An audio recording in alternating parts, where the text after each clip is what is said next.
how PlaqueBoyMax changed streaming. Every once in a while, a big creator decides to make music, and everyone already knows how it ends. The song drops, the internet laughs at it for a week, and then it quietly disappears. It's one of the safest rules on the internet. Streamers making rap equals cringe. One guy broke that rule. A 22-year-old from New Jersey turned a Twitch stream into a recording studio. Instead of getting laughed at, he got Drake watching, Will Smith in his booth, and the biggest artists in the world lining up to record with him. Then, in November 2025, it went somewhere no streamer had ever been. The first streamer in history nominated for a Grammy, and none of it was luck. And niggas try to slight that nigga for that. Like, that's so crazy. Niggas, bro, you make the song. Nigga, what the fuck? If there's no Max, there's no fucking nothing. There is no, that song doesn't happen.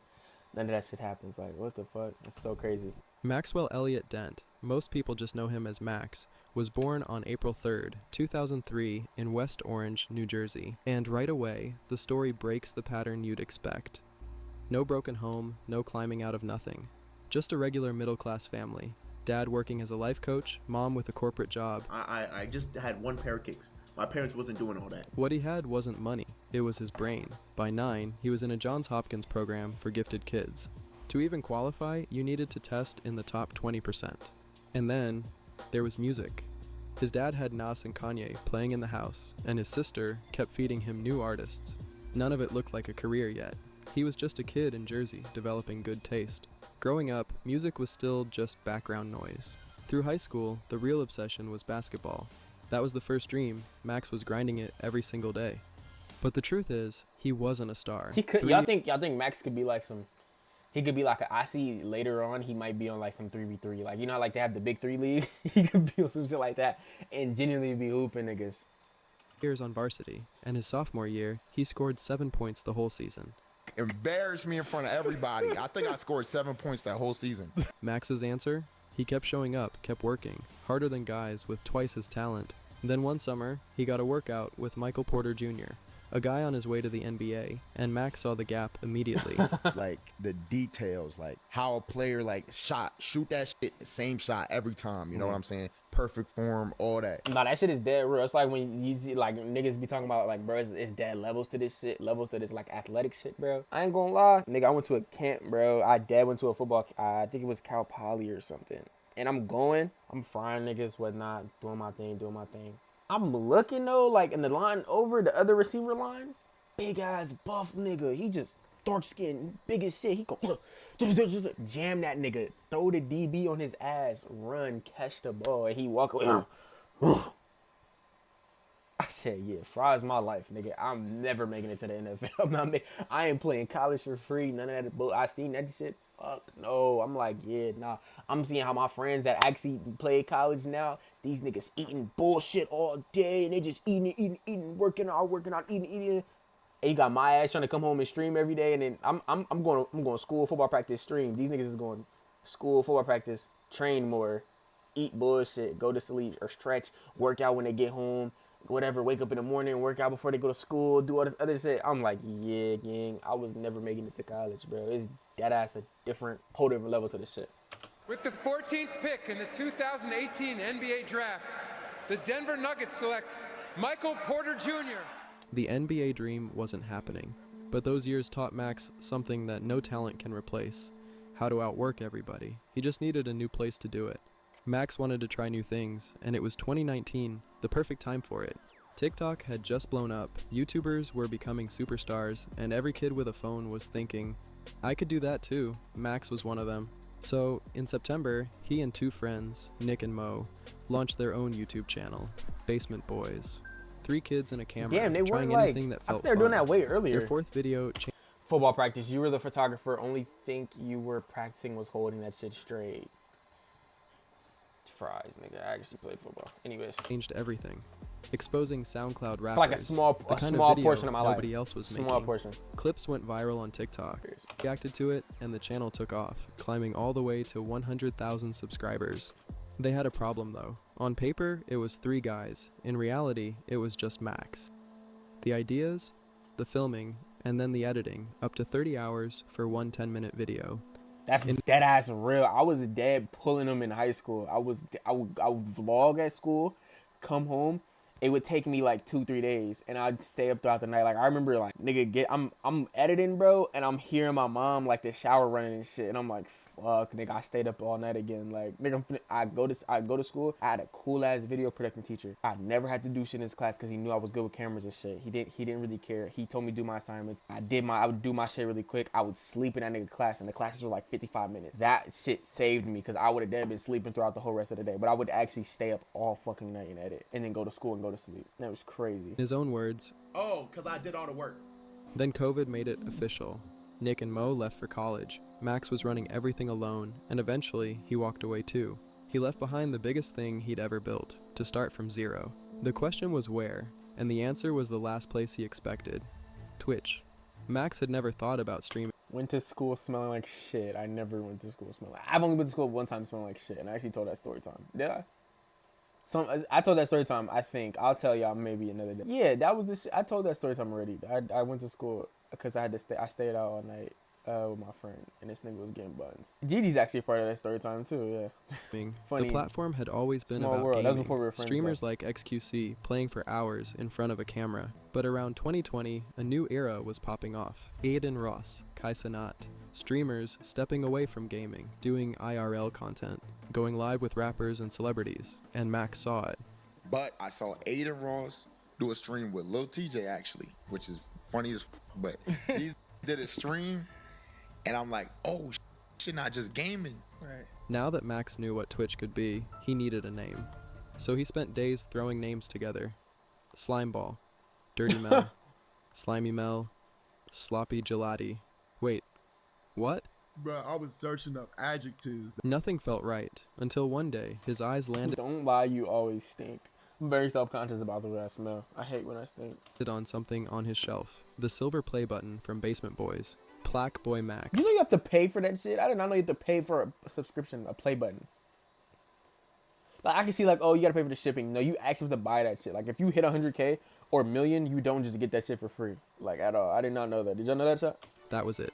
He took almost everything he had, about $2,500, and on April 6th, 2021, the channel was up. On April 25th, Max started his first stream. Only a few were watching, but every night, those few showed up. For months, it was the same loop, 2K and GTA to 50 viewers, then editing clips for YouTube all night. The whole summer after high school, Max barely left his room. But then, on June 10th, something changed. He was live, reacting to a song called Antisocial 2 by Tana, and the lyrics got to him. He started crying on stream. Someone clipped it, and it went viral on TikTok. Suddenly, more people were showing up, and for the first time, they saw he wasn't just a gaming streamer. You would never know how many views you even get daily on YouTube. You talking about back then?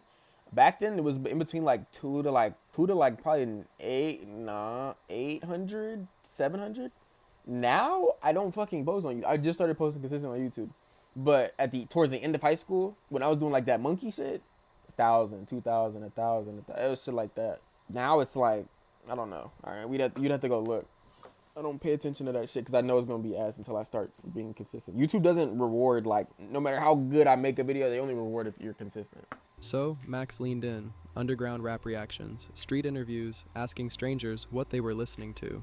The audience was finally growing. That was the shit that made him go crazy, was when he was listening to the people, what are you listening to on the street? But by September, the bump was fading. Viewers dropped back into the 50s. Most streamers would have started chasing trends or just stopped. Max went the other way.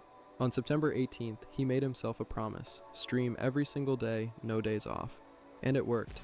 The numbers started climbing again. In December, he dropped a video called "I Regret Quitting Basketball to Be a Streamer." The title was a joke, but 593,000 people watched it, and the comments saw something else. The bet was paying off. Then, January hit. In a single month, his average viewers tripled, from 91 to 315. So That's on great growth. That's crazy growth.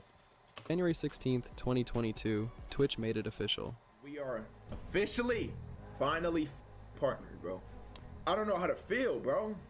This shit make me want to work even fucking harder. He went from 9 followers to Twitch partner in just 9 months.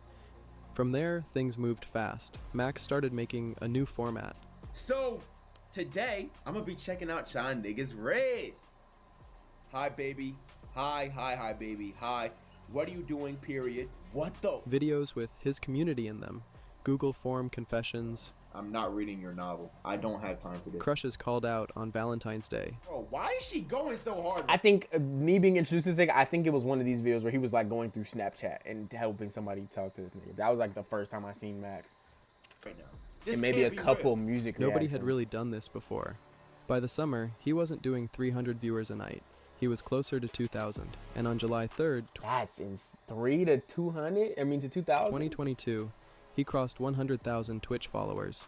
Meanwhile, the community videos kept dropping. Is the YouTuber voice AI? Nah, it sounds real. Viewers' bedrooms, viewers' teachers, viewers' moms, each one pulling 2, 3, 4 million views. That's crazy. I know that nigga was making dummy ad revenue. Low-key, let's pocket watch this nigga. We can't pocket watch. Save We can't pocket yourself. watch. Sounds good, right? But it was a trend, and trends die. And when they do, they take the audience with them. Max needed something that couldn't die. So, in December, he tried something new, Streamness. Day of streamness, nigga. 25 days, almost 250 hours streaming in a single month. And by the end of it, Max didn't just have viewers anymore. He had a real community, with 77,000 new followers in December alone. But here's the thing, Max had always been a music guy. Years before streaming, when he was just a kid running Basement Boys, his biggest viral video was already about SoundCloud rappers. And now his stream had become something complete. The funny formats, Keep the the real follow though conversations, mirror and music crossed fingers reactions. medium skin You couldn't tone. find anything else like See, that. Yeah, I'm about this to is say- why you need to be consistent. Yeah, this Dickhead. is dead. Like We kinda need that. it's kind of His making me music think ain't like, that good. fuck, I need to lock in. Not my type plays. Yeah, I was about to say I can see it's not your music. Not everything's for everybody. That's what I'm starting to realize. Out on Twitch. So, I'll fuck going with into this shit, though. 2023, he leaned into the music side. Song wars. Underground artists started showing up just to be on his stream. Damn, that's when he started Most smoking for the weren't first famous time. yet. I but a wasn't few even were about watching to them blow up. consistently back then. Before, Max was the one looking for new music. Now, the artists were coming to him. By the end of the year, he had over 588,000 Twitch followers, the community, the formats, the music. He had telling y'all, everything. bro. Everything except one thing. Max had spent years making other people's songs blow up, but he had never released one himself. That changed on January 25th, 2024, when he dropped Beaverskin, his first solo track, recorded live on stream. No rollout, he just put it out. It Damn, did I over didn't know that was his first song. What the fuck? I think it was good that he broke out and did his own shit. How he did it. I think a lot of people too. They try to like. I don't know. I don't know. He's the only person in me that like makes music as a content creator, and it's not corny. I don't know. That's just my opinion. 7 million streams on Spotify. That was the first step. And the timing couldn't have been better. FaZe Clan, the biggest name in gaming, had just rebuilt itself around a new roster of streamers. Lacey, Stable Ronaldo, Jason, Silky. And in February, Max became one of them. The content changed right away. Streams together, pranks, all of them feeding off each other. Then in May, they all moved into the FaZe house in Miami. And that house had something special. This is around the time I started watching him. And I low-key, if Max didn't join FaZe, I wouldn't have been like a genuine stream watcher. Because I didn't watch Kai back then. I barely watched. No, actually, I was low-key a genuine stream watcher. Because I used to watch Bruce and Rod. Rod was more so I used to watch his YouTube than his Twitch. Bruce was like, that nigga barely streamed, so you had to catch that nigga. Or I'd watch his confessions. But yeah, this nigga low-key got me into watching streaming. And it kind of motivated me to be like, damn, he do his own shit. Like, I could do my own shit too. He's SoundCloud, but it's probably famous Dexter Cardi. Actually, it's surprising. I feel like I wouldn't see you listening to that. A recording booth. Just weeks after moving in, the first artist came through. Laserdym. I had a booth room. Yeah, because I remember that shit. And I'm like, bro, let's just record. And he was like, yeah, let's do it. And so we just did it. It went crazy. And ever since then, it's just kind of been natural. And just like that, In the Booth was born. The format that would change his career. An artist pulls up and they make a song from scratch. Live on stream, not a reaction, not an interview. Nobody was doing that. And the first song out of that booth? Laced Max. It blew up on TikTok almost instantly. No label, no promo. 57 million streams on Spotify. That's The crazy. biggest hit of Laserdym's entire career, all made live on Twitch. Normally, this is where it goes wrong. Streamers had tried making music before, and it almost always ended the same way. Cringe. But Max yeah, wasn't like that trying to shit's buns, gang. Like that shit is ass. This new underground. become someone else. He'd spent years becoming the guy artists trusted, so when he stepped in the booth, it didn't feel weird. it felt natural. From there, Max entered the best run of his career. The FaZe content on one side, the music on the other, two machines feeding each other. In July, he crossed 1 million Twitch followers. In September, a month-long live with the FaZe guys that made him $700,000, the biggest check of his life. And by December, crazy. he was on the Streamer Awards stage, winning Best Creative Arts Streamer. Up there, he made a promise. And the winner is PlaqueBoyMax.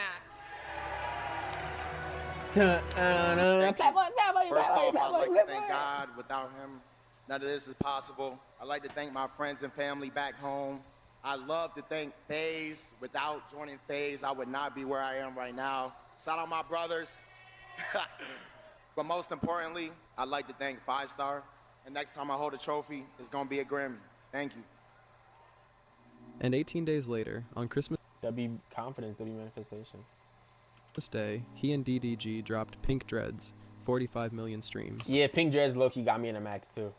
By January 2025, even Drake was watching.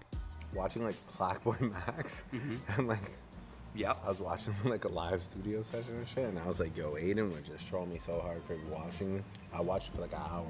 Really? Yeah. Complex put it in one phrase: your favorite rapper's favorite streamer. And the biggest names kept pulling up: Central C, Skepta, Will Smith, Quavo, all lining up for a Twitch stream. It was crazy in chat. I'm gonna let y'all niggas know right now. I've been having a lot of like how I love that Burner's so critical and Donnie is so critical of me behind the scenes, and like people I talk to are so critical of like what am I gonna do with this shit. The 2-3 biggest people in the world who are in like the biggest shit that who are the biggest in this space: Max, Kai, Aiden, at least in like my community and what I watch and shit. Yo, what's good, Luke?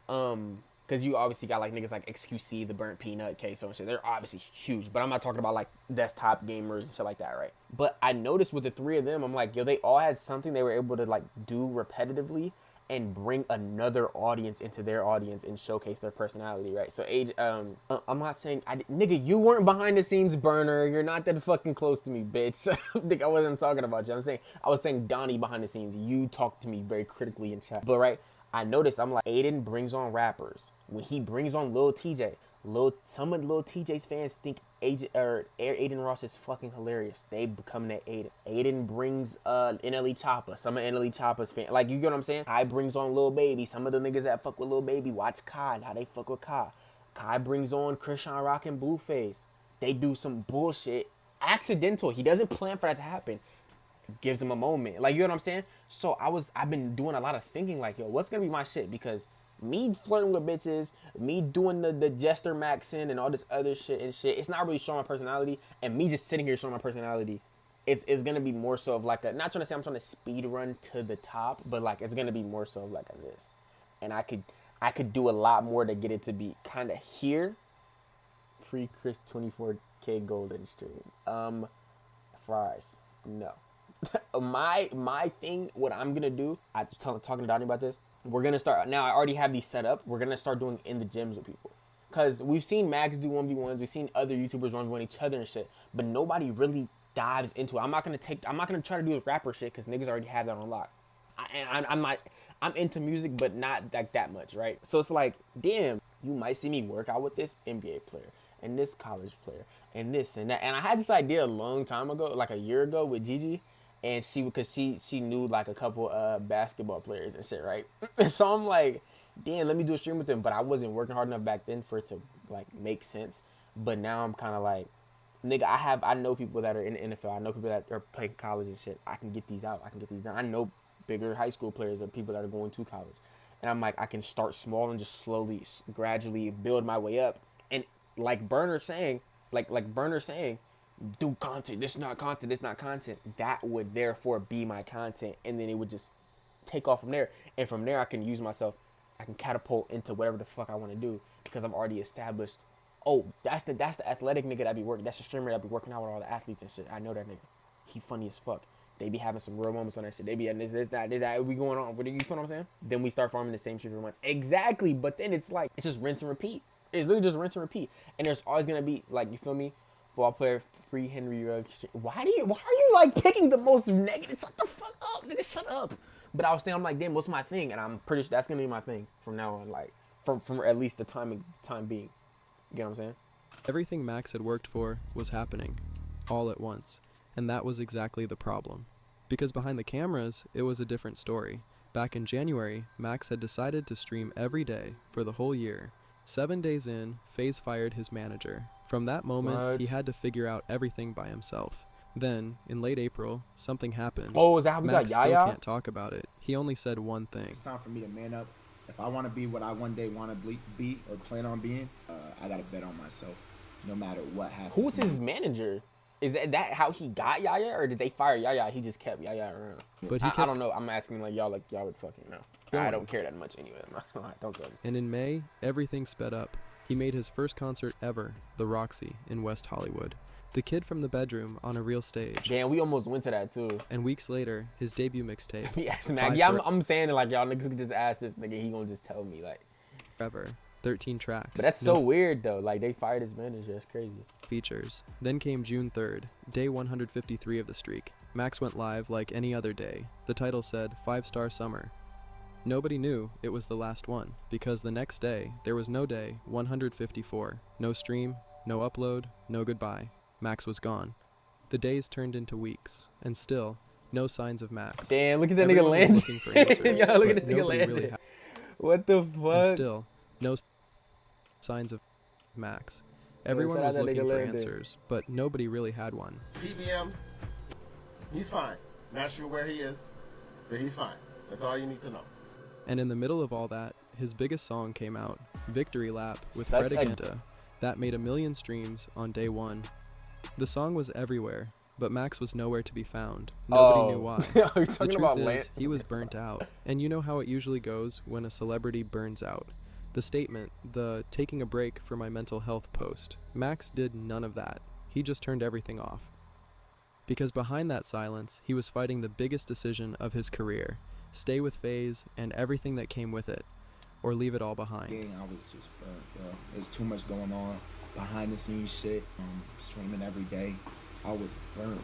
I'm not gonna lie, for the past like 2 months, I was on some shit like, damn, like, am I really gonna leave? Am I gonna stay? After 46 days, Max finally went live again, and within days, hit a peak of 196,000 viewers. Damn. The biggest numbers of his entire career. But he never said a word about the absence. He just went straight back to work, like nothing had happened, until 3 weeks later. On August 6th, Max went live from an empty white room, and this time, he had something to say. But yes, I'm leaving. How much FaZe. ad revenue is that? 196K. You think he's running max ads? He's got to be running max or like close to max ads. Because I feel like at that point, like that many people want to watch you. Fuck them niggas, bro. Make them niggas either watch the ads or sub up. Pussy, that's what I'm saying. Like I just say, I can't fully go into depth while I'm leaving FaZe, but I am leaving, and I'm ready to, embark on my journey. Besides that, though, as I can see, I'm in a fucking white room, nigga. Like, I'm homeless right now. I am moved out. Like, You only want to have viewers for the money. No, I'm just thinking like that's dummy cheese. I feel like I promise you I don't do this shit. That's why I have a fucking job. If I did this shit for money, I'd put all my time into it. I would put all my time into it. Y'all niggas would see me doing TikTok shop ads. I'd be doing everything under the sun content-wise to make money. I make content when I can.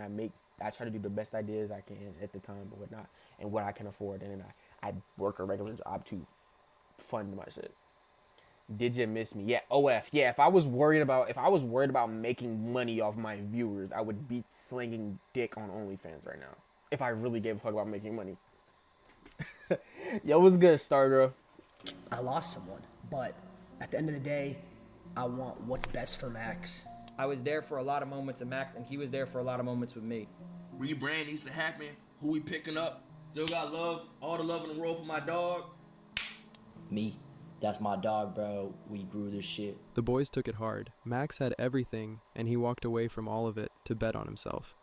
And that bet started in the worst way possible, because just weeks later, Max ended up in the hospital with a severe infection. Stargirl, don't worry about him. He literally, that's his whole thing. He just hate watches. Doctors said they'd never seen before. I've been in the hospital for like 10 days now, bro. Yeah, didn't he get like an infection or something, like a blood infection because of his tattoos? Infection was so bad I couldn't move my arm at all.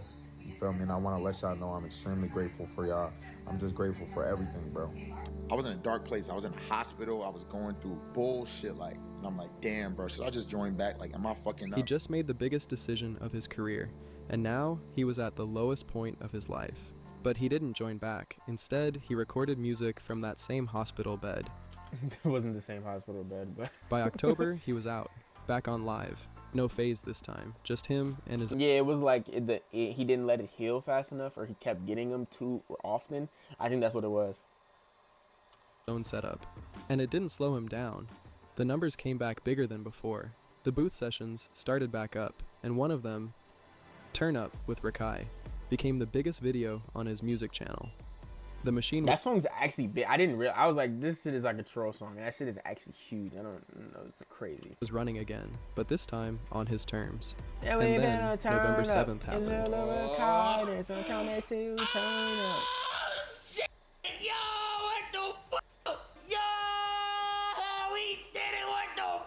The first Twitch streamer ever nominated for a Grammy, 5 weeks after leaving a hospital bed. And while live on stream, Fred again called him. You got anything to say? Any words? No, this is all you, bro.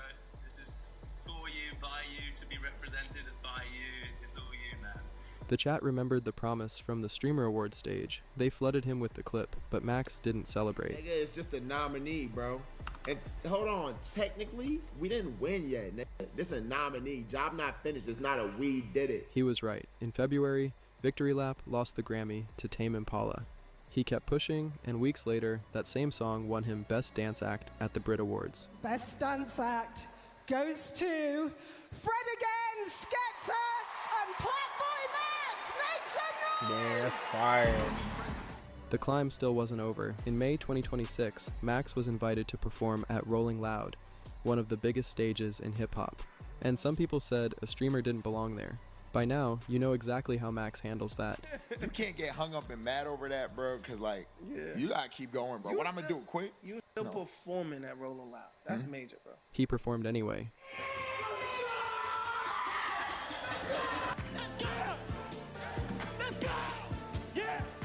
But here's the thing, Max never picked a lane. He didn't quit streaming to chase music, and he didn't make music just to feed the stream. He did both, at the top, at the same time. That's the part nobody had ever done. And today, both speak for themselves. 2.4 million followers on Twitch, 1.7 million subscribers on YouTube, and on the music side, his catalog has pulled in over 500 million streams, with almost 8 million monthly listeners on Spotify. Crazy. 8 million? 5 years ago, this was a kid streaming to 9 followers in his bedroom. Nigga, I'm telling y'all right now, bro. 5 Star is one day gonna be a brand, bro. That's just gonna be a brand. Like a brand, money. Like some known shit. Like it's gonna be a movement, nigga. It's gonna be a fucking movement, bro. I promise you guys, bro. It's gonna be a movement. It's gonna be a collective. Spoken into existence, yo. W Max. All right. Yeah, I've been doing well, I just touched the mail, baby, can't you tell? Bitches throwing tile, they want new Chanel. Almost lost the swag, but the boy prevailed. Devil in the dress, this all came from hell.